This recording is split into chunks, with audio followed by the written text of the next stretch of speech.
So, hello everyone, this is Harsh. Welcome to the new video. So, आज है हमारे CET strategy का चौथा दिन, यानी कि fourth day of CET strategy, जिसमें आपको अच्छे मार्क्स लाने हैं और अच्छे से परफॉर्मेंस करना है। तो सीईटी स्ट्रेटेजी 4 में हम डिस्कस करने वाले हैं अबाउट द एवरीडे साइंस। जैसा कि हमने पिछले 2 दिनों में देख लिया है कि हिंदी के टॉपिक्स क्लास 1 to 10 से रिलेटेड ही है, इंग्लिश के टॉपिक क्लास 1 to 10 से रिलेटेड ही है। वो सारे टॉपिक आई होप आपने अच्छे से रिवीजन कर लिए होंगे। अभी तक अगर आपने पढ़ाई शुरू नहीं की है और अभी तक आपको डाउट है कि कहाँ से शुरू करूँ, क्या करूँ, तो प्लीज़ अभी भी टाइम है, पढ़ाई शुरू कर दो। तो आज हमें डिस्कस करना है एवरीडे साइंस। तो एवरीडे साइंस में हमें 3 चीज़ें देखनी है मेनली, वो है फिजिक्स, केमिस्ट्री एंड बायो।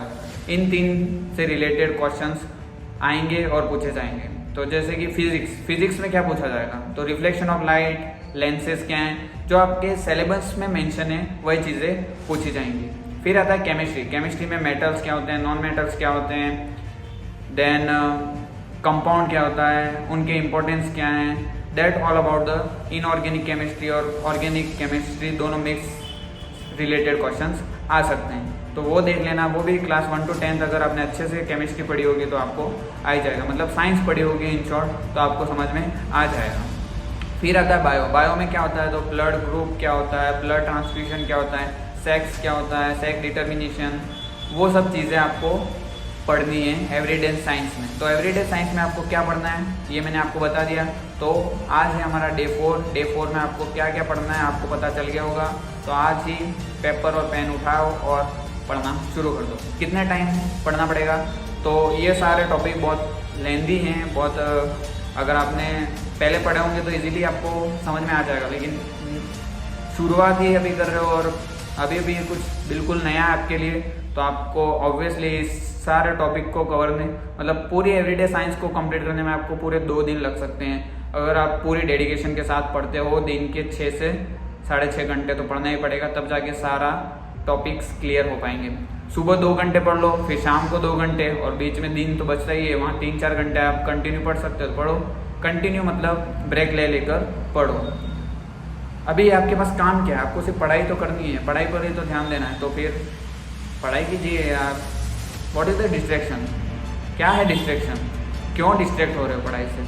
मुझे पता है जो स्टूडेंट सच में अगर कुछ बनना चाहता है, कुछ करना चाहता है, जॉब हासिल करना चाहता है या किसी चीज़ में जाना चाहता है, तो ऑब्वियसली वो तो उसका वाई क्लियर होगा, वो पढ़ाई कर ही लेगा।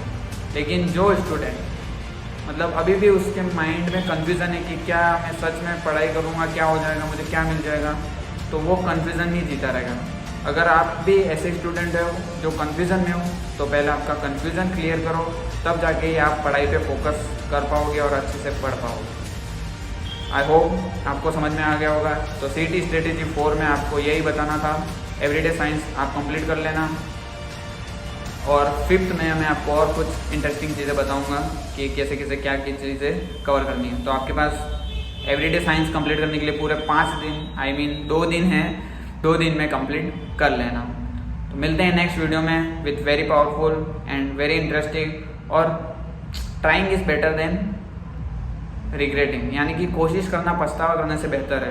तो अभी भी टाइम है, सुधर जाओ, लाइन पे आ जाओ, मतलब कन्फ्यूज़न क्लियर करो। अब अगर आपको ज़्यादा ही कन्फ्यूज़न है तो आपसे बड़े हैं उनसे पूछो, आपसे कोई जो बड़ा है उनसे गाइडेंस लीजिए।